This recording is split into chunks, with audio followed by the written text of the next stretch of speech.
In the restaurant, one of the rooms is locked.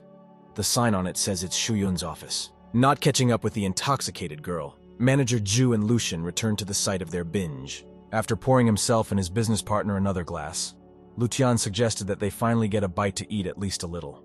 He reasoned that whatever the case, they should fill their bellies, even if the girl ran away. The alcohol loosened his tongue and he admitted that he comes here to try new things. Ju decided to correct him and said that it's they who come here to try new things. Lucian agreed that they were coming here together to try something new, and they laughed disgustedly in one voice. The office door opened and Ye Wutian, the strange doctor, appeared on the doorstep. They paid absolutely no attention to him, as they were already drunk. Yuchin allowed himself to laugh at them himself, smiled and asked why they were so funny. The managers immediately put on a business-like demeanor. Ju asked Wutian who he was, and Lucian was simply rude. The doctor silently walked over to the table, picked up an empty wine bottle and began to examine the label. Ju had no way of knowing what he wanted. Wutian suddenly cracked Ju on the head with the bottle. Blood poured all over the manager's forehead. He clutched at his bruised spot, and Lucian looked on in amazement. He said they shouldn't have hurt his woman and they wouldn't just get away with it. Lucian immediately started shouting that it was none of his business. And who does he mean anyway? Ju sobered up a bit and started threatening Wutian. The manager was surprised to be hit on the head. He said that Ye did not yet know who he had messed with. Shifting his attention to Lucian, Yi began to look for something more massive on the table and settled on a large plate. Swinging around, he launched the plate, which was destined to become a flying saucer, directly at the aggressive Lucian. The manager's head was a mess of plate shards, scrambled eggs, blood, and God knows what else. This didn't seem like enough for Wutian, and he immediately gave Ju the same portion so that there would be no offense. Now both managers had their heads rested against the table, thoroughly smearing the tabletop with blood. Lucian didn't quite understand the situation, though, because he began to heave and ask how he even dared to raise his hand at him. He began to threaten E and lunged at him, one hand holding onto a bruised spot on his head. The alcohol seemed to be taking effect, and Lucian stopped hesitantly. His eyes were all double. Lucian could not take a step. His legs refused to go any further. All his muscles were stiff. Finally, he just collapsed on the floor, no longer reacting to his surroundings and just breathing heavily. Ju was still trying to crawl at this time, but he had similar symptoms. He complained that he couldn't move at all. Uchin walked around the room thinking of something else interesting to make. He found that the soup was still hot and looked salty. He approached the defeated opponents with a bowl full of soup. The soup was still very hot. It had not had time to cool down, and his opponents knew it. They stared in horror at the steam billowing over the plate. The bowl began to inexorably flip downward, and a thin stream of soup began to drip onto them. The deputies squealed and tried to dodge the stream of hot liquid, but in this situation they could only swivel their heads to the side. Yutian slowly poured the soup over them, making sure to get the liquid on the injured parts of their bodies. Lucian began to scream that he was in a lot of pain. He was yelling and swearing, the hot soup burning his chest and face. Besides, there was also soup on his back. So helpless Lucian could not even turn around, suffering from pain. Ju was just lying in the soup and he was screaming, resenting that Wuqian is a scoundrel and he won't just let him get away with it. He doesn't know who they are yet. At that moment, another plate flew at Ju. The shards scattered all over the room. His face was covered in blood. Wutian took him by the scruff of the neck, shook him, put him on his knees, and asked him to answer the question if Ju knew who he was. Ju now looked frightened and muttered that he couldn't answer affirmatively to that question. Taking another plate, Ye tossed it and asked how it was that Ju didn't know who he was. No need to lie that he had never even heard of the great healer. Ju began to faint from the pain. His whole face was quickly drenched in blood. Yuchen looked at his hand, which had blood splattered on it, and said that this kind of bullying was really very tiring. Ju was fed up with him, so he turned to Lutian and asked him if he knew his rival. Lutian fearfully began to assure him that he knew him to be a great healer. Speaking rapidly and constantly interrupted, he began to beg to be let go, inserting great physician every 2 words. He grabbed Lucian by the hair, lifted his head and told him that the great healer was asking him if he liked guys. The one started shaking his head in all directions and yelling that no, of course not. He doesn't like guys. A plate flew in his face, and Lutian heard that it was the wrong answer. Lutian said that Lutian actually likes guys. Bleeding, Lutian rushed to confirm and assured that he just adores guys, yes. Yuchen defiantly pulled out one of his med packets and ripped it open over them. He raised his hand and lazily tossed the empty bag at their feet, looking at them squeamishly. As he left the office, the young man said that they would like it soon.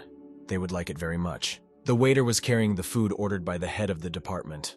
The door to the office was closed tightly, and moans were clearly coming from behind it. He knocked on the door and told Ju, the manager, that his order was ready and waiting outside the door. Of course, he wondered what those sounds were coming from the other side. trying to make as little noise as possible. The steward began to slowly open the door to get a peek. From what he saw, he lost control of his actions and dropped the food he had brought from his hands. The dish shattered into tiny shards. The rumbling startled the girl, who was standing with a kettle and talking to her partner in the hallway. She asked him what was wrong, and the guy suggested we go see for ourselves. All three waiters were now standing in the doorway. They all had expressions of disgust and horror on their faces. There was a lot to be surprised about. The half-naked Lucian sat on the lap of the waist-naked Jew, and they hugged each other happily. The girl's partner rather remarked that those two were so beautiful they could do it while bleeding. The girl blushed all red. She couldn't believe it could happen. The guy pulled out his phone and said they needed to take a quick picture of the two pigs and upload the photo to the internet. No doubt it would be very scandalous. Restaurant manager's room. Police and manager reviewing surveillance footage. The restaurant's general manager found a lead and asked the officer to review the snippet. She said the camera showed an unfamiliar man walking through the door. The image showed a man in a white shirt standing in front of the door. Zhang Xiaomei immediately recognized him and started cursing him, waving her fist in front of the computer monitor. Eastern City Bank. Same bank that Lu's men tried to rob, and the same pretty girl behind the counter. Walking over to the window, Wu Tian smiled and asked Miss Xu how she was doing. He assumed that the girl couldn't sleep at night. Zhu began to thank him heartily for saving her life. She was really in mortal danger. Yu Tian, smiling, told her that a casual thank you wasn't enough and asked how she felt about keeping him company tonight. Zhu agreed and said, turning aside, that she was free after work. There was no hiding her embarrassment from Yu Tian, and he told the girl so. Zhu turned to him formally and asked if he had any more questions, or if she still had work to do. Yu Tian asked to be called simply E. He said it was very simple. Meanwhile, a line began to form behind him. The woman behind him said she wanted to call the main office of this bank. So let him deposit the money or take it out, but hurry up. Wu Tian apologized to her and told Miss Xu that they would talk after work. Took out a check and asked her to cash it. Zue was surprised to find that it was a check for 30 million. She thought to herself that in front of such a rich guy, one should not skimp on politeness. Meanwhile, at the city hotel, Miss Chen had just started to wake up, lazily opening one eye. She realized she wasn't in her own home and tried to figure out where she'd gotten to. Pulling back the blanket and realizing that she was in just her shirt, Chen screamed exhaustedly in a voice that wasn't her own. She tried in a panic to remember why she found herself without clothes, but she couldn't. Crawling with her head under the blanket, Chen began to roar. She thought the supervisors had raped her. Sitting down on the bed and covering herself with a blanket, Chen cried for a long time. She was ashamed and hurt. She scolded everyone and cried again. It suddenly dawned on her that she felt no pain, and she had a little hope. Carefully examining the sheet, Chen didn't find a drop of blood on it, and she thought that someone had saved her. With difficulty remembering the events of the previous night, Chen tried to reconstruct the events. She dreamed of Uchan, who had picked her up in the hallway. The girl thought that most likely it was Uchan who had pulled her out of the clutches of the sneaky bankers. Her head was splitting from the horrible pain, and there was no Uchan around. Chen couldn't believe it was him. She remembered she was alert, and turned on the sound recording on her phone so she could just listen to the recordings. With great interest, the girl pulled out her phone and pressed the play button on the recording. On the recording, she recognized her voice, questioning whether it was worth it for the company. Another voice was ordering phytotherapeutic drugs, bitter ginseng, and big yellow slipstone over the phone, and asking for them to be delivered urgently. Chen hesitated for a moment. The man's voice was very similar to her fiancé Wu Tian's, but it was like he was a little different. Meanwhile, the voice on the recording said that he needed those herbs fast and couldn't wait that long. Uchan's voice came from the phone. He asked the girl to hold on and assured her that she should not lose consciousness. It would kill her. With surprise, Chen recognized her own passionate voice, begging to take her immediately, and Yuchin's voice. He waved her away and demanded her to stop, saying he couldn't take this opportunity. Chen cried with shame and happiness as she continued to hear his voice. She was under the influence of the drug and could not disengage from Uchian. Chen grabbed her head. She didn't want to believe it was that jerk who had saved her. She convinced herself that it was definitely not him. He was a womanizer and couldn't refuse any woman who came on to him. Finally, she was tired of finding out who it was. Chen remembered that she had offended Manager Zhu and began to worry that now she wouldn't be able to pay the bank. The door to the hotel room suddenly opened, and her secretary flew into the room, panting. She asked Chen what she was doing here, and told her that she had been trying to reach her all night. The secretary asked if she had been abused by the superintendents, and indicated her intentions to call the police. Chen smiled and, crying with happiness, said that everything turned out well. Someone had saved her. The secretary rejoiced and said that was just great news, but there was one more thing. She pulled out her phone and opened the news. A close-up of the bank managers kissing each other. The caption under the photo, 2 gay governors, and that was not all. The secretary leafed on, and on every page was a new photo and new captions. Real love between governors, the Claymores and their political affairs, and so on. Chen was trying to figure out who had done this. Is it possible that her savior? The secretary added that on top of that, their company received a certain amount of money, 29 million yuan. Chen, not believing her ears, asked where they were from. She suggested that they were from customers, but the secretary assured her that was impossible. The transfer was done by one person. The girl wondered who it could be. She came to the conclusion that her knight's savior could be the incognito. At that moment, there was a knock on the door of the room. Chen broke away from her long contemplation and invited her in. They were police officers. After introducing themselves and showing their official IDs, they asked for assistance in investigating the attack on Julun last night. Qianshan District, Wang Fengxi's house, a gray, dull high-rise building surrounded by the same. Someone knocked on the door and woke Yutina, who clearly had no intention of getting up since morning. He stretched lazily and muttered that he didn't know who it could be since morning had just come. He opened the door while standing in just his underwear. Standing outside the door was Zhang Xiaomei in the uniform of a police officer. A little embarrassed, she called Yi a pervert and said he could have put some of his clothes on. Smiling, Yutian asked the girl why she was blushing so much, and if it was because she was fascinated by his gorgeous body. Xiaomei shouted that he had nothing to brag about and demanded to follow her to the police station. They have suspicions that he was involved in the attack at night. Uchan asked for time and asked why she was the one who always accompanied him to the police station. He reminded her that they were related and asked her to be more polite to him. This enraged her and she demanded to get dressed. She said she needed to get evidence, not put him behind bars. Very slowly walking away to another room, Wutian paused, showing off his back, and said that he was going to get dressed. Xiaomei could barely contain herself. He took his pants and started to put them on right in front of her. Xiaomei couldn't stand it anymore and yelled at him that he was doing it on purpose. She demanded he change in the other room or she'd smack him right here. A posh black executive car was parked near the sidewalk. Xiaomei stood near the door and invited Wutian to take the passenger seat in the Mercedes. He turned the other way and declared that he didn't like this car and had his own car. Mei gritted her teeth in anger. She kept wondering why he might not have liked her car. Soon Yuqian himself appeared from around the corner. He walked proudly and drove an ordinary bicycle that shone in the sun with its polished parts. Xiaomei couldn't believe her eyes and asked Ye if this was really his car. Wutian was glad that he was able to impress Xiaomei. The young man said that it was a really cool thing. He could barely find it for a lot of money. Ye admitted that he wouldn't even sell it for 5 million yuan. Mei repeated his words, and nothing he said was beyond common sense. Getting on the bicycle, Wushan thought that the girl just didn't understand anything. After all, in the place where he came from, a bicycle is a very precious antique. He waved her goodbye and said they would see each other later. Xiaomei tried to stop him, but it was useless. She only looked helplessly at Ye's white back and started her car. That's how they drove down the road. Wutian was driving leisurely in the center of the lane, and Xiaomei was cautiously following him in the car. There were 2 guys watching them. One of them said it was relevant 10 years ago.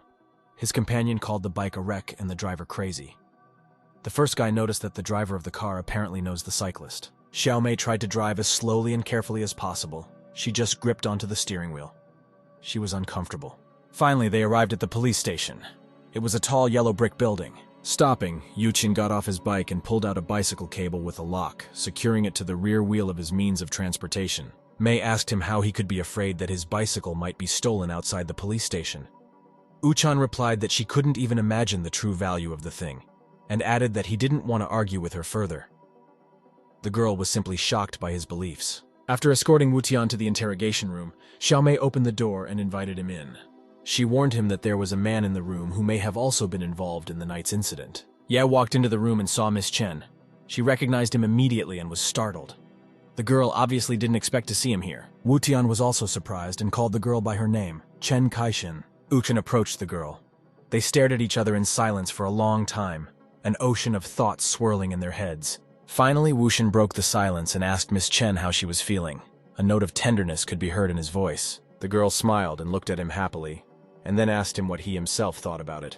Yutian scratched his head and said that he was actually just asking, and there was nothing wrong with it. The girl's face changed. The smile disappeared. She became a serious businesswoman again. Chen angrily asked what Ye meant. She had just knocked herself down and still couldn't find it anywhere. Does Wutian really take her for a toy? Chen demanded to immediately explain who Wutian took her for and what she meant to him. Yushin couldn't explain anything to her. It wouldn't seem true anyway. So he just gave a pathetic attempt at an apology. The girl with tears in her eyes stood looking at him. It wasn't long ago that she hated him, and she wasn't the only one. But now she wanted to go back to the old relationship. Zhang Xiaomei brought the papers and asked them to put aside the family squabbles as they were here for business. After a while, Wu Tian and Chen left the police station and headed to a cafe. They sat at a table on the luxurious couches opposite each other and were just as silent, hesitant to start a conversation. Finally, Wuxian asked first if Chen was happy that she was engaged to him. Kexin looked at him carefully, her eyes starting to water. Her gaze became sad. The girl says she will only tell when Yi answers the question of whether they rescued her last night, and she demands an honest answer. Yuchen said it was really him and saved her completely by accident. Chen wondered how Ye knew that was where she was. And besides, given the circumstances, why didn't Wu Tian take her up on her offer? Ye said he discovered her completely by accident, and Chen would hate him for the rest of his life if he did. He said he felt sorry for the girl. She had been through a lot. Miss Chen, hesitating, thanked him. He had saved her honor anyway, and that meant a lot to her. She was surprised to think that Ye had never apologized before, and this wasn't like him at all. Thinking back, she asked Yuchen why he was using those Chinese phytotherapeutic herbs and doubted that he had basic medical skills. Yuchen explained that he happened to come across a folk remedy that is an antidote to the aphrodisiac. Wuxian said that Chen hadn't answered his question yet, and voiced it again in case she had managed to forget, whether Miss Chen was happy to be engaged to him. The girl immediately cried and asked how she could be happy. After all, he's always gambled in casinos, and now he's run off somewhere, leaving his fiancée alone. Wuxian closed his eyes and sat for a while, thinking about something. Did he regret what he had done? Without raising his eyes, he told Kexin that he was sorry, but they would have to break their engagement. Chen cried even more. She didn't understand why Wu Tian felt this way about her. After all, they had just found each other. Wuxian stood up from the table, showing that his decision was final and irrevocable. Ye explained that Kexin wouldn't be happy with him. After breaking the engagement, the company will belong to her personally. Wu Tian thinks she deserves it more than he does. The girl couldn't say a word. Yi added that he would find time and come to her house to talk about it in about a couple of days. Chen was sad. As she followed his back with her gaze, she kept crying. No, this was not the meeting she had expected. Chen family mansion. It's late evening, the sky with a beautiful dark blue hue. Chen sat in her home on the spacious couch and was silent. She didn't feel like talking to anyone. The parents were sitting right there. Chi-Chi-Yun, the girl's mother, asked what was wrong, as Chen hadn't been so glum and depressed in a long time. Chi asked if she was sick. Cheng Peizhong also asked his daughter what was bothering her. He wanted to help. Finally, Chen started talking and revealed that the young man wanted to break their engagement. Qi asked who she meant. Chang interjected that he had really said that and asked what would happen to the company now. The girl said that by mutual decision, the company would stay with her. Peizhong rejoiced at the news and exclaimed that it was great. When he realized that he looked very happy, he faltered and asked him to ignore it. Of course, the company had nothing to do with it, but he was just happy that his daughter was finally rid of that cretin. Qiyun informed Chen that her sister was coming back tonight and suggested we celebrate. Even though her parents were happy, Chen still said that she was in absolutely no mood and went to her room. Watching her, Qi noticed her sadness and asked her husband if he thought Chen was being overly sad. Peizhong confirmed that she really should be happy, but she looked very disappointed. The girl retired to the shower. Here she could finally put her thoughts in complete order. As she adjusted the right temperature, Chen thought about the fact that Wu Tian looked completely different now, not like before. Even though she had managed to get rid of Yushin, the girl still couldn't lift her spirits, and that made her even sadder. Wu Tian arrived at Miss Chen's house the very next day, on a bicycle. He looked sad too. When the girl's parents saw him, they were stunned. Peizhong exclaimed how he could have come on a bicycle. Chen thought he had become a different person, and didn't even look at the car worth less than $1 million.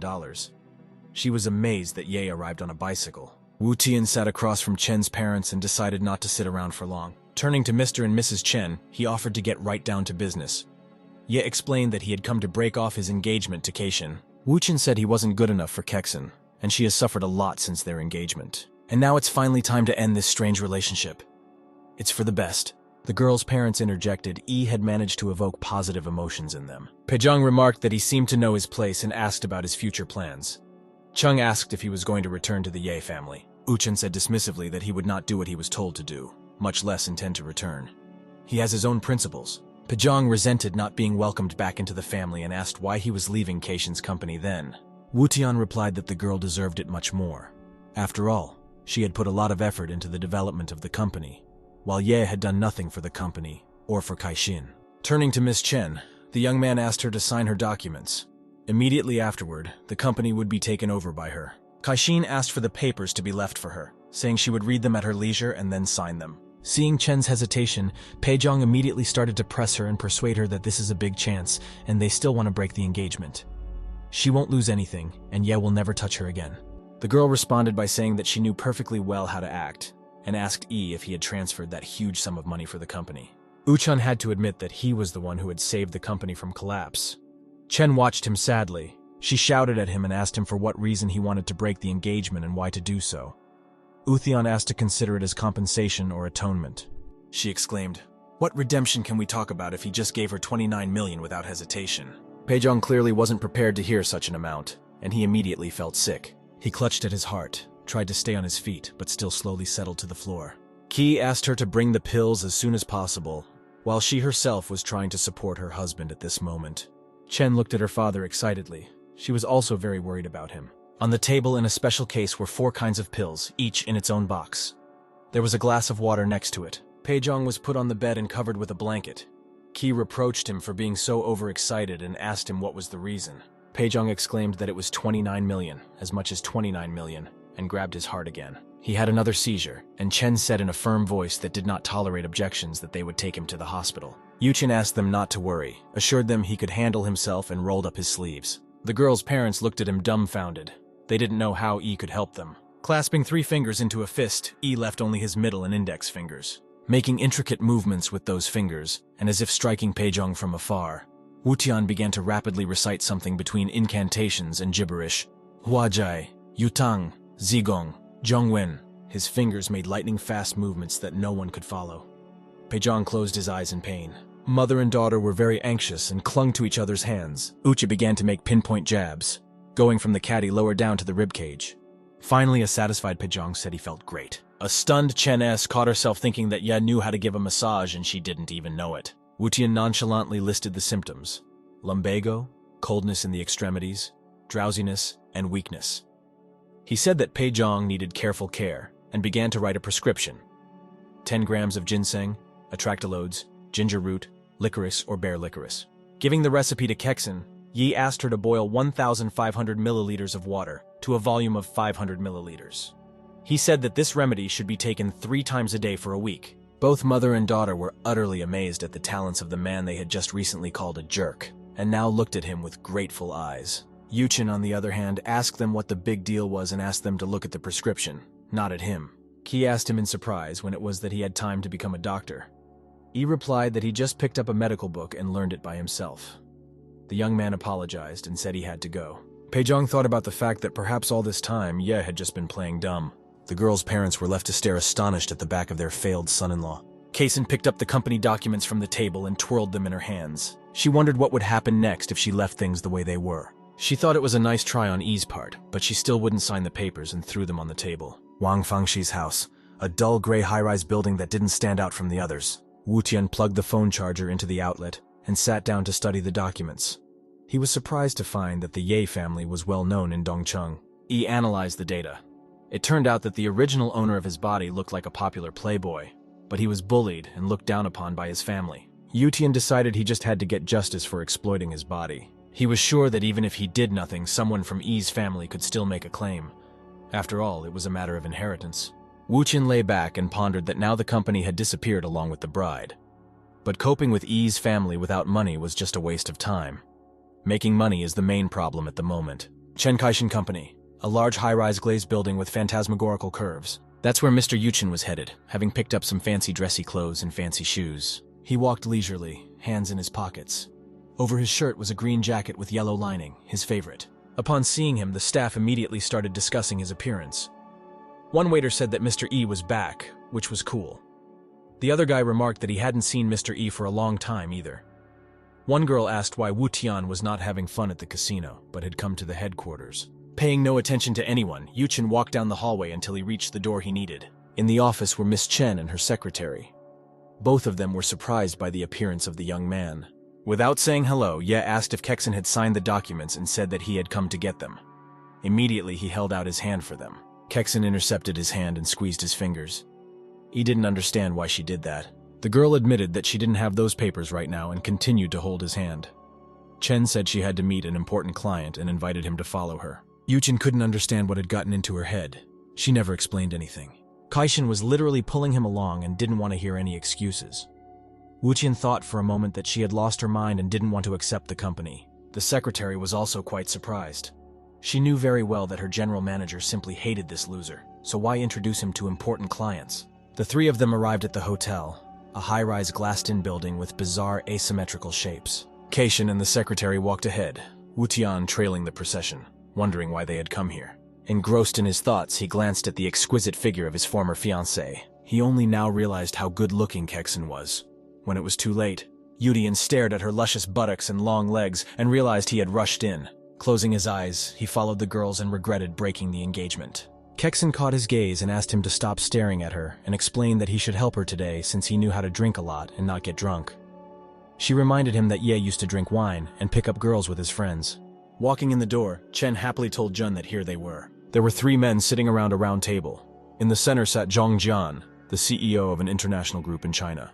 Jun told Miss Chen that she looked absolutely gorgeous and invited everyone to the table. A terrible thought occurred to Yutina that he just couldn't get rid of. Ye noticed the 8 bottles on the table and began to suspect that the fat man just wanted to get Chen drunk and rape her. John said that since Miss Chen is ready, he suggests getting right down to business. He demanded a drink with him in order to deal with him. It was the only way Jian recognized people's character. Kexin whispered in Ye's ear that it was necessary to have a drink with him. Otherwise, it would be difficult to do business with him. Wutian thought that he was acting as a drunkard here. Jian said that he decided to make an exception, and he would agree to a deal if the three of them would drink more for him. Kexin lit up, but Ye slowed her down. He had his own considerations. He asked the girl to take her time deciding, and asked how much was at stake. Kexin replied that 10 million, and without that, the company would be doomed. She is confident that they will succeed. Ye's brain started frantically regenerating ideas. He had to beat Jian by any means necessary. Yutian smirked. His own idea was clearly more interesting than the one he had proposed. He asked John if he wanted to play a bigger game. Wutian said that 10 million was too little, and he wanted to play for 50 million. Kaishin turned white with horror. She figured E would definitely ruin the company, and she shouldn't have brought that idiot here. John smiled and was interested in the offer. He was starting to get into the excitement. Yuchin offered to drink him 2 bottles of liquor, and then E would add 5 million for each new glass. Kexin tried to stop it all and told John that Ye was just joking, and not to take him seriously. She thought that Ye was definitely an idiot, and there was no need to bring him. John asked Chen if she doubted his sincerity. His eyes were wary. Chen said she just knows him very well, and he can't drink that much. He would fall down from 1 bottle, let alone 2. Wutian grudgingly thought that he didn't seem to be that bad. Why else would they have called him here? Yushin put his arm around her shoulders and asked her to give him a chance. They should take a chance. The girl froze. She didn't have the words to express her emotions. She didn't know how to exit with dignity. Chewing his food, Jian asked who Miss Chen was to the young man. Ahead of Kexin's answer, Ye smiled and said that he was her fiancé, Ye Wutian, and immediately added that it wouldn't be soon, as he would break their engagement tomorrow. This was news to the secretary, and she wondered why they would break off the engagement. Kaishin was distressed and lost in speculation as to what was wrong with her. She didn't know why Ye was in such a hurry to break off the engagement and suspected that he had another woman. Wutian ordered Wang Man to prepare a new contract, and he himself apologized that he needed to go to the bathroom and promised to return soon. He stepped out and closed the door firmly behind him. He looked around to make sure no one was watching him. Wutian pulled a small envelope of powder from his pocket, fastened with 2 pins. He poured the entire contents of the envelope into his mouth. Now he was a part of any drinking party. I carefully licked the powder residue from my lips. It was time to go and defeat the enemy. Wutian entered the hall and apologized to the audience for keeping them waiting. Taking one of the liquor bottles in his hand, he asked John to watch carefully. Immediately, he grabbed the bottle, drained it in a volley as if it were a bottle of plain water. Jian was very surprised. He had never seen such a thing before, even opening his mouth. Kexin still didn't believe in him and eyed him with suspicion. She was afraid he would fall under the table immediately. Wutian calmly finished the second bottle to the bottom and loudly placed the empty bottle on the table. Wiping his mouth, he said he hadn't had such delicious liquor in a very long time. Kexin walked over to him, took his hand, and asked him worriedly if he was okay. His hand went to the hollow of Chen's breasts, and he felt how soft they were. Yuchen said he'd be fine if she didn't let him go. They stood back to back, and Chen wondered if it was time he stopped pretending to be innocent. John was delighted. He praised Ye in every way possible and suggested an innovation. A bottle now counted as 3 glasses. Wushin didn't mind and took the bottle. He said he would do as Jun wanted. Kexin asked him to be very careful and not to force himself. She thought that he might die if he continued like this. Opening the bottle, Ye turned to her and asked if Chen was worried about him. She was indignant and thought it was bullshit, and it would be better if he died of drunkenness. Wu Qian drank the third bottle standing up. John was very satisfied with what he saw. He turned the bottle upside down, showing that he had drunk it all and was not withholding a drop of liquor. Kexin exclaimed joyfully that they were saved and earned 15 million. The secretary also praised Wu Tian, but here Yi takes another bottle of liquor, drinks it calmly, and puts the empty container on the table. A minute passes, and Wu Tian reaches for the next bottle, pours it down his throat, and finishes the rest of the liquor with his last strength. With a clatter, Yi joins the empty bottle to the ones already standing earlier. The liquor is gone. He looks at Jian with a victorious smile. His breath has turned into alcoholic vapors. Leaning over to Jun, Ye demands his 50 million and expresses his hope that he won't regret it. Jian laughed and thanked him for his excellent work. He said he was sincerely convinced today and asked him to give him the contract to sign. Both Kexin and the secretary were thrilled that it was so simple. As they left, they bowed to Jian. Wu Tian remained standing and didn't even tilt his head. Chen threw herself around his neck and exclaimed that it was amazing. She asked how he did it. The secretary was more restrained in her emotions and just thanked him warmly. Wu Tian, holding his bride in his arms, confessed that he was obsessed with Bacchus. Kaixin did not understand him. Chen Kaixin Company, a large high-rise glazed building with phantasmagorical curves. Chen was sitting in her office filling out paperwork. She thought about the fact that could Ye be her fiancé. After all, he didn't take advantage of the moment when she was in a drunken state. He has great medical skills and seems to have become an adequate person. Leafing through the document, the girl thought she had to sign this agreement to break the engagement. She started to sign the contract, and then the phone on the table rang. Kexin happily picked up the phone. She was very happy that Howe had returned. Kexin and Howe met at a large 2-story restaurant. Howe could afford it. They sat across from each other at a comfortable table on the second floor. A vase of plants stood beside them. Ouyang Howe told her that he had heard about what happened to her and asked if everything was fine now. Kexin cried and couldn't say a word. She was tormented by doubts. On the one hand, she should break off her relationship with Ye. But on the other hand, this was already a completely different kind man with healing skills. Howe said that she can cry all she wants. She shouldn't be killed so much. Chen covered her face with her hands and burst into tears. Howe sat silently and waited. Finally, Kexin began to tell, sobbing every now and then, that Ye had suddenly disappeared, leaving her alone in this company, and she was really upset. Howe took out a handkerchief from his pocket and stood up, intending to wipe Chen's face. Suddenly, she intercepted his hand, thanked him for the handkerchief, and told him she could handle it herself. Howe first thought that she was amidst the stress. She was refusing him unconsciously. He said he came back just for her and asked her to go with him and forget about that jerk finally. Howe offered to live with him exactly as they had imagined it before. The girl hesitated a bit and didn't know what to say to her companion. Seeing her confusion, Howe continued to press her and told her that he knows her fiancé and that he doesn't deserve her. Chen swiveled her head in all directions and couldn't find a comfortable position anywhere, and simply asked to change the subject. Howe insisted that they should talk about it. He didn't take advantage of expressing his feelings on campus then, but he wouldn't give up this time. Howe asked if Kexin loved him. In tears, Chen asked Howe to leave. She was starting to get fed up with this topic. Howe started yelling at the girl and proving that her whole life will be ruined if this continues. Was she really hoping for a happy life with Ye? Kexin got up from the table and, stammering, said that she didn't know anything and she had to go. Howe rushed after her and tried to stop her, but she silently walked away from him. Finally, he stopped resentfully, realizing it wasn't going to work anyway. It's late evening. All the windows in the Chen family's mansion were lit. Chen came home. Qi cheerfully said that Howe came by this afternoon and was supposed to call her. She was just putting flowers in a vase. Kexin didn't react in any way to the message about Howe, only throwing in a glimpse that she would go take a shower. Qi told Peijong that their daughter looked unhappy, though she should be happy that Howe was back. Her husband replied that she just needed time. Kaixin sat in the bathtub and thought that Howe was right and should have ended this absurd relationship. But she refused him, and she doesn't know for what reason. She thought she might have fallen in love with Eutenia, but then she dismissed the thought, telling herself that she couldn't fall in love with such a womanizer. The next day, Miss Chen approached the large building where her office was located. She wasn't feeling quite right, as she hadn't slept well, and was trying to set herself up for work. While thinking about her own thoughts, Kexin almost collided with an enormous bouquet of roses. Howe himself was rushing towards the girl from the office building, holding flowers in his hand. Chen was surprised to ask Howe what on earth he was doing here. She looked confused. With a smile, Howe handed her a bouquet of roses and told her it was for her, and at the same time asked if she was free at noon to have lunch with him. The girl staggered back. She wasn't ready to accept his offer, certainly not now. Wu Tian rode up to them on a bicycle glistening in the sun and asked what they were doing here. Smiling, Yi clarified. not interrupting them by accident. He was wearing his favorite yellow-green jacket. Kexin was embarrassed. She was almost crying and couldn't say a word. She didn't dare to make a choice. Howe approached Wutian and asked him to step aside for business negotiations. Wutian asked if he knew that Kexin had a fiancée. He thought it was very brazen of Howe to flirt with his fiancée. After all, he could have waited for a spat. Howe felt right about the situation, so he started being rude and said that it didn't change anything. He told E that he was not thinking straight and had done nothing for the girl in the last year. On that basis, he is hardly worthy of being her fiancé. Wutian replied that it was none of his business and advised him to stay away from her. Then he asked who he was that he had come here. Howe replied that he had no right to tell him what to do, but he himself was not forbidden from courting Kaishin. He asked him to leave the girl alone so that she could be happy.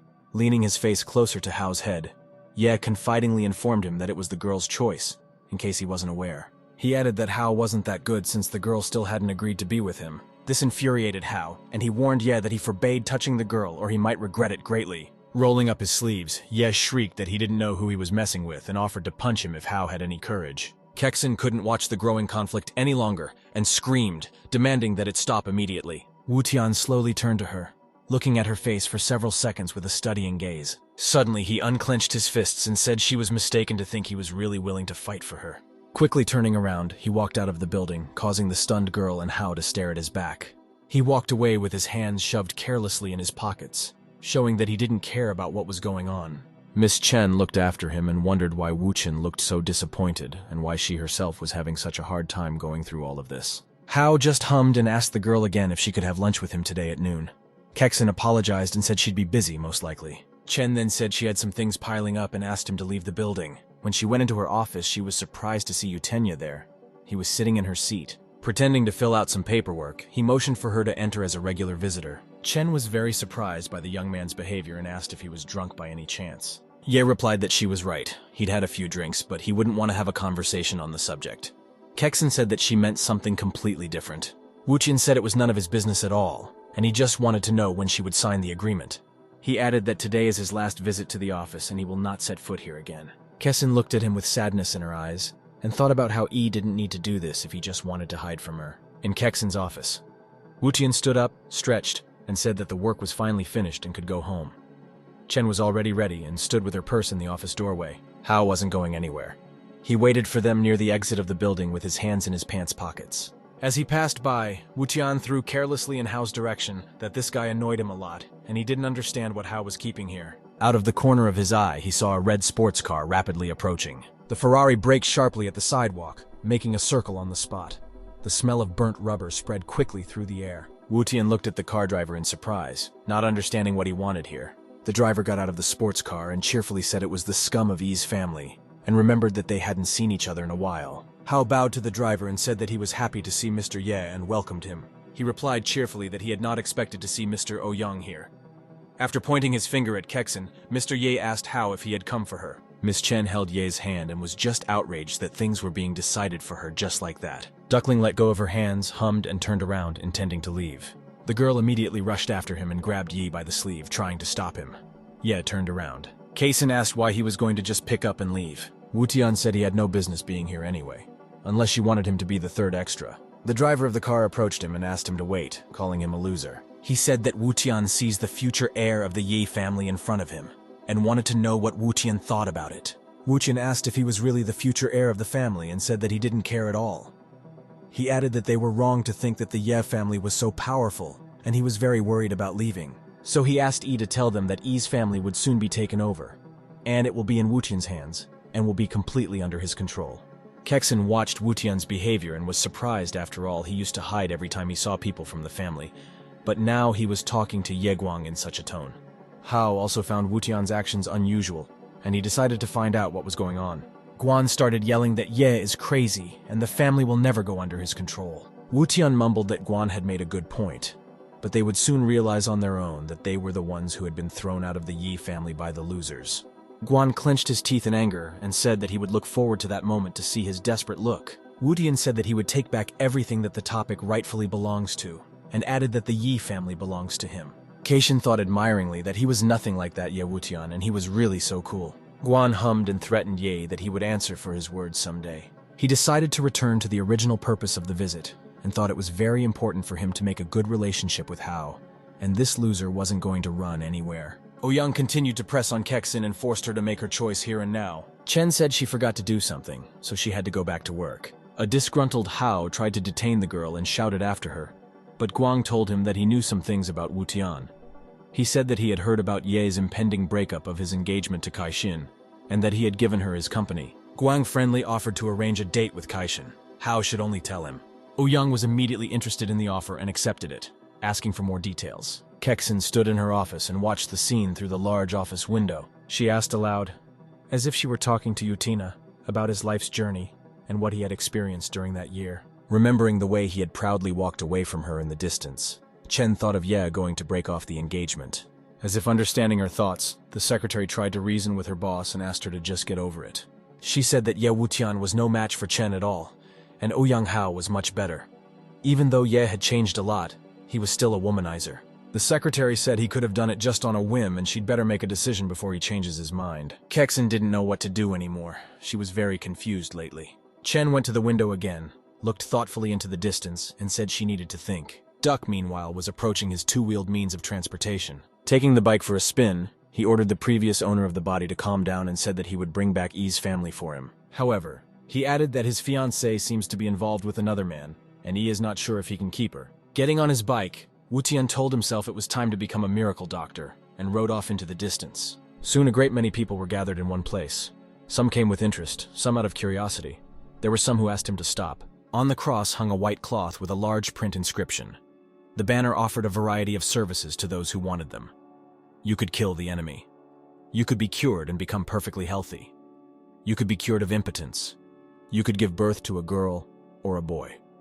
And in all this, only he, the miracle-working doctor, the one and only one, will help.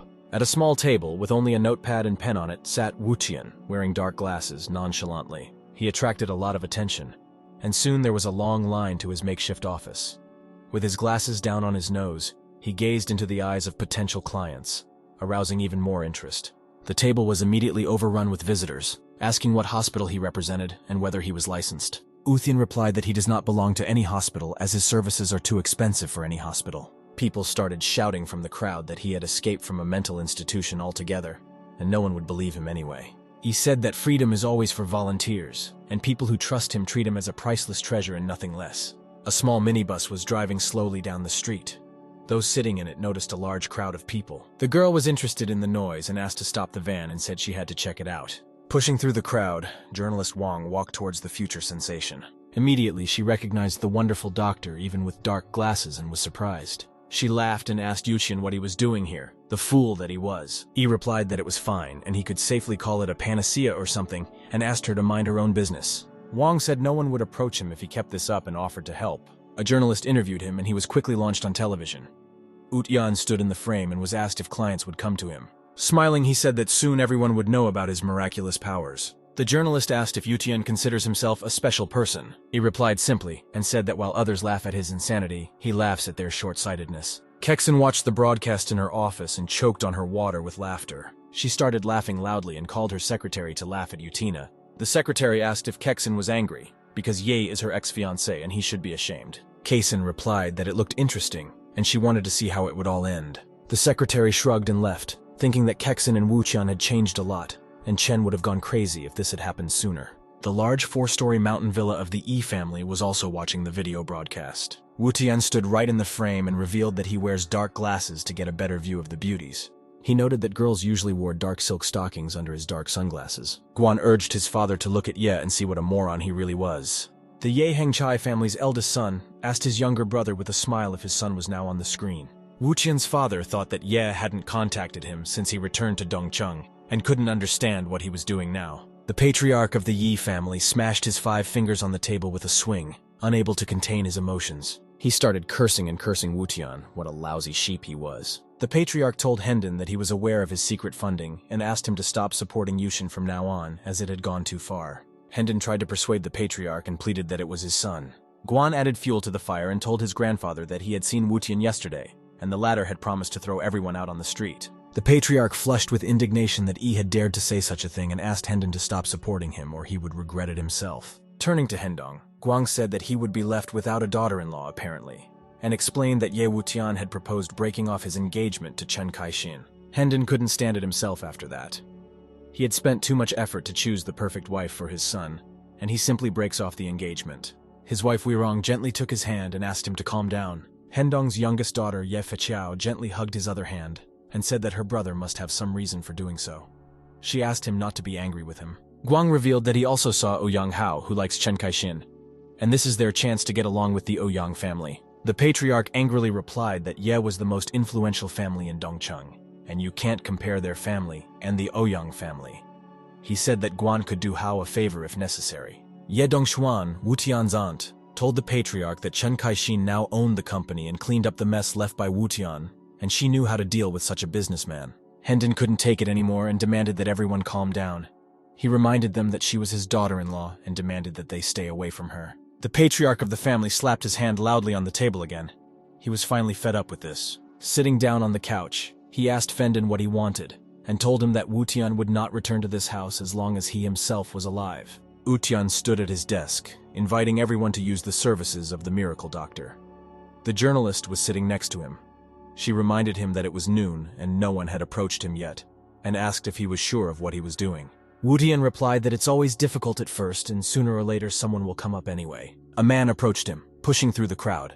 There were cheers from the crowd, and they immediately recognized the man as Dr. Wu, a famous professor. Happy to have finally found Wutian, he said that he had a suitable patient for Yi and he should be interested. Yi said he was interested in whether he would be paid and asked about the patient's symptoms. A fellow in the crowd remarked that Dr. Wu was familiar with the quack. His companion remarked that he might be able to do something. The doctor called Yi the patient's symptoms: hemiplegia, numbness of limbs, slurred speech. He also added that it had been 2 days. Yuchen assumed it was a stroke and said that 2 days wasn't that bad, not all was lost. An obese man started making his way to the table. He shouted that he had to see the doctor. Wutian pulled his glasses down on his nose to better assess the customer and began to gaze at him. He quickly assessed the client's symptoms and ability to pay based on basic features. Bald and fat, wears a huge gold necklace, an expensive watch, and a fancy suit. He thought the fat man should have a rich man tag on his head. He liked rich customers like that. A man ran up to the table and said his name was Shen Ding and asked to tell the doctor what was wrong with him. After throwing a fleeting glance at him, Yi said quickly and without hesitation that he had swelling, fatigue and weakness, bad stools, and kidney failure.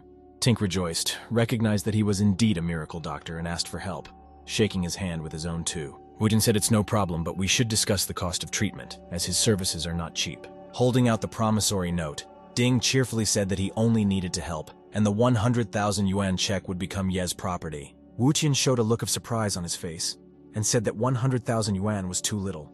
His services cost 1 million yuan. The man was amazed. It was very expensive, but health is more expensive, so he agreed. He shouted that he would agree if Ye could really cure his illness, and hurriedly wrote a check for 1 million yuan. Wuqian laughed and said that he was happy with their deal, and the fat man wouldn't regret it. He began to quickly write out a prescription: Zog medicinal dogwood, Poria coconut, Tuchung, Frustus brucinetti, fennel, medicinal morinda, polygala root, Chinese magnolia fruit, etc. He handed over the prescription and said that the man should mix the Fructus brucinetti with liquor and soak the medicinal morinda in the liquor. At the drugstore, one should make pills of these at 10 grams per pill. You need to take this twice a day, and then Tink will feel rested and energetic. He added that there is no problem with the prescription, the man just needs to take it. Fatty thanked him and thought that if even Dr. Wu thought the prescription was effective, then this guy really is a miracle doctor. Wang looked at Wuqian with envy and thought how easy it was for him to make 1 million and asked herself how much she as a journalist had to work to get 1 million. Wuqian told Wang that she should now realize that 20,000 yuan for a prescription is not much at all, and asked her how she was feeling. Wang hummed that she wasn't feeling so good. She was in a frustrated state of mind. It was late evening. All the windows in the Chen family's house were lit. Kexin was lying on the couch reading the latest city news on her laptop.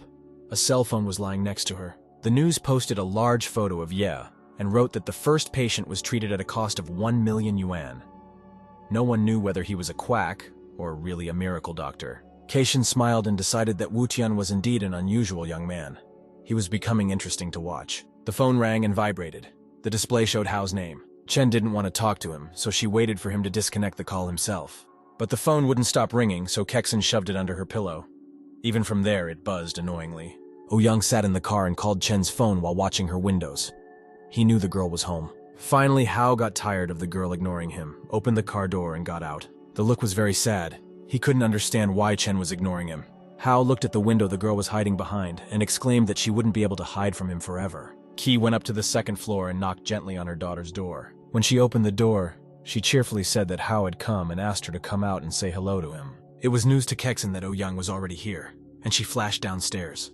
Appearing in the living room, she greeted Howe as if nothing had happened. Howe first asked the girl why she hadn't returned his calls and if she was sick.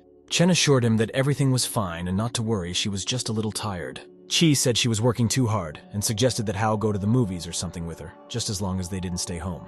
Keishin started to refuse. But Howe had already taken the lead and said it was a good idea, and for the sake of propriety asked what Kexin thought. Chen had to agree. Soon she was ready for an evening stroll. Walking through the night city, they soon reached a large square with a beautiful cascading fountain. Howe said the square was a great place for a walk.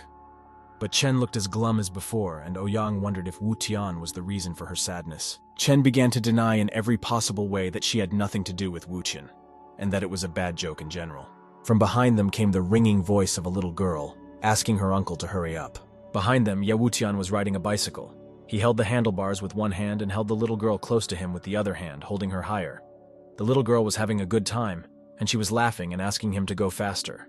Uchan told her to hold on tight. He began driving in circles, changing hands as he went and grabbing the steering wheel alternately with his right and left hands. Kexin was surprised and wondered if this was definitely the same Ye Wuqian who had always been a womanizer. The girl's mother walked over to them and told Changqian's daughter that it was getting late.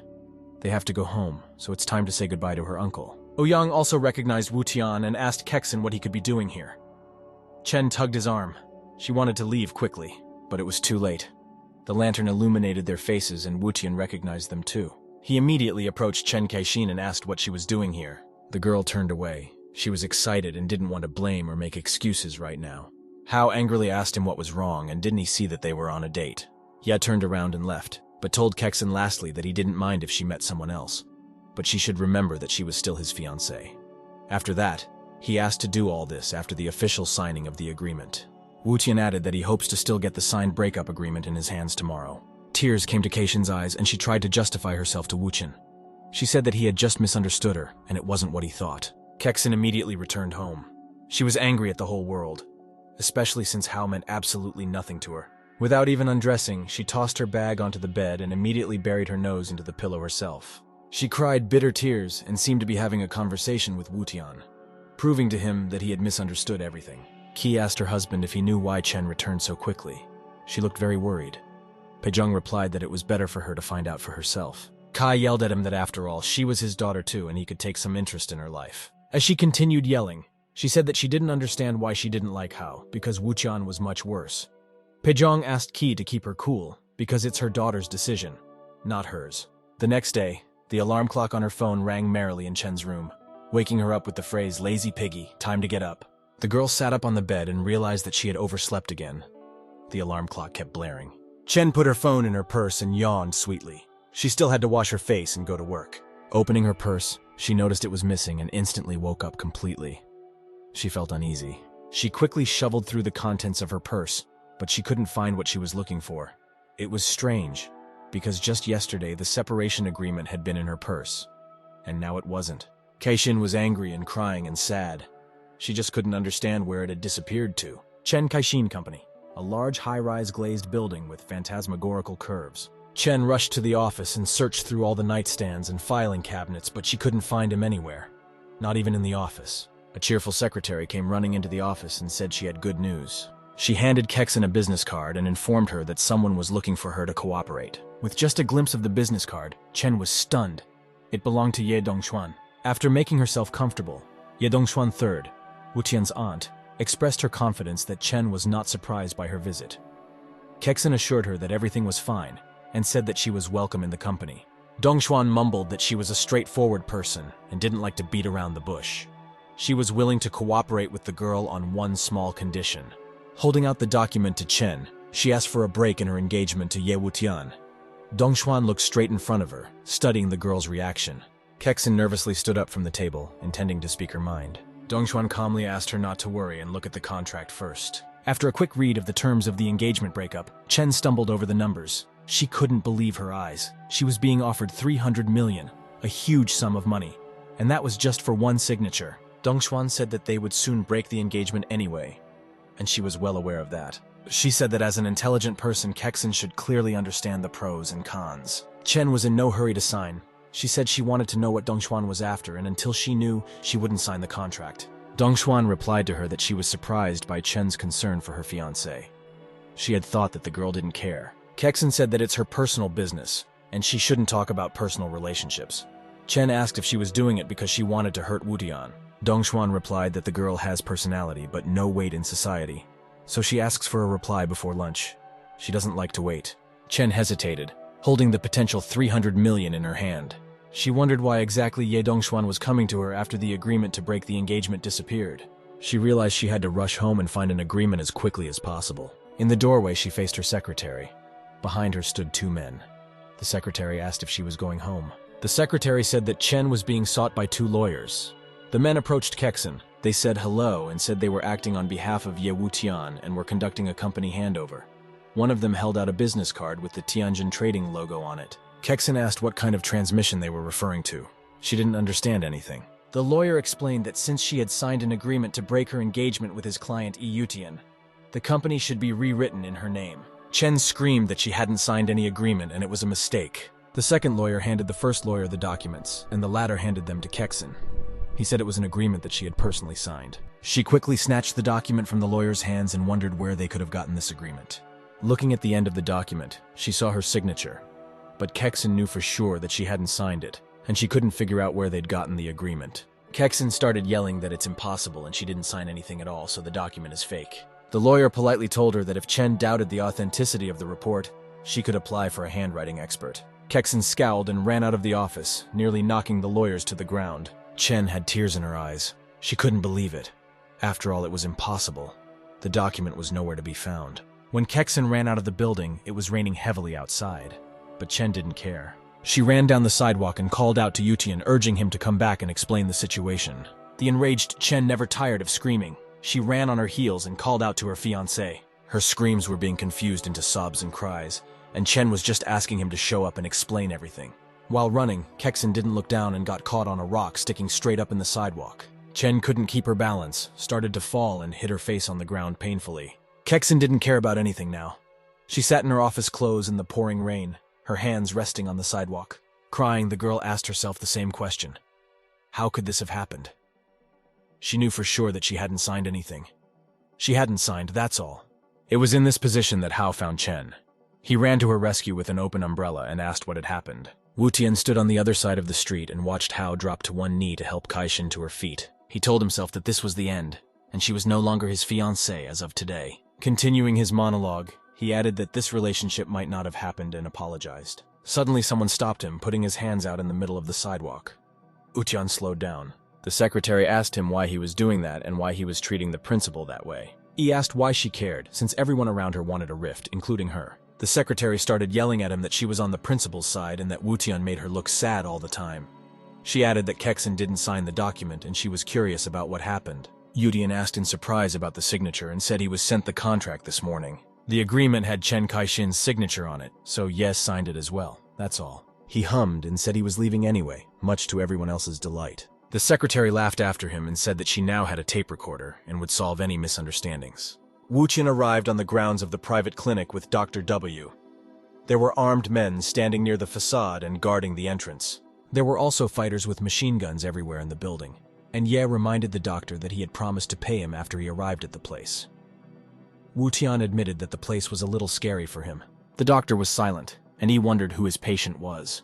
Dr. Wu says his last name is Ning, and that's all the information he can give. Before entering the room, the doctor paused and asked me to watch my words inside and not to talk nonsense. There was a patient lying on a bed in the ward. There was a table with a chair next to it. There were also 2 men in the room. It looked like a father and son. They looked like each other, visually separated by about 20 years. The patient was an elderly, toothless grandfather. His eyes were closed and he was barely breathing. Coming closer and taking a closer look at him, E asked the doctor if this was the man they had been talking about.